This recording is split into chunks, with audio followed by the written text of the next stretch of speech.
నమస్కారం అండి, అందరూ బాగున్నారా? ఈరోజు మహాభారతం 13th ఎపిసోడ్ కౌరవుల జననం.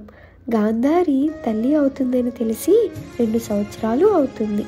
కుంతి, పాండుకి ధర్మరాజు జన్మించారు. ధృతరాష్ట్రుడు తన కొడుకు రాజు అవుతాడు అనుకున్నాడు.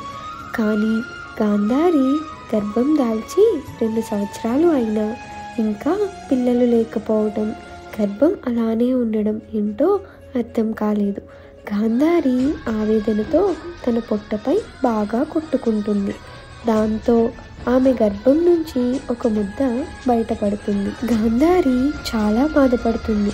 వ్యాస మహర్షి ఆ ముద్దను ముక్కలుగా చేసి 100 కుండల్లో వేసి ఉంచుతారు.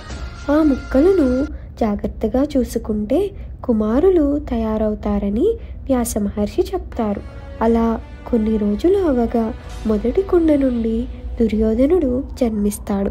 దుర్యోధన జన్మించిన వెంటనే గాండ్రుమంటూ జంతువులన్నీ అరిచాయి. ఆకాశం నుంచి భయంకరమైన ఉరుములు, మెరుపులు వినిపించాయి. జన్మ నష్టము కలిగించే ఎన్నో సూచనలు కనిపించాయి. హస్తినాపురానికి మహామంత్రి దుర్యోధన జన్మము మీ వంశనాశనానికి కారణంగా కనిపిస్తుందని చెప్తారు.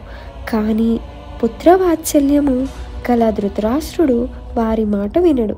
తర్వాత మిగతా కుండల నుంచి 99 మగవారు, 1 అమ్మాయి జన్మిస్తుంది. ధృతరాష్ట్రుడి గాంధారి 100 మంది పుత్రులే కౌరవులుగా పిలుస్తారు.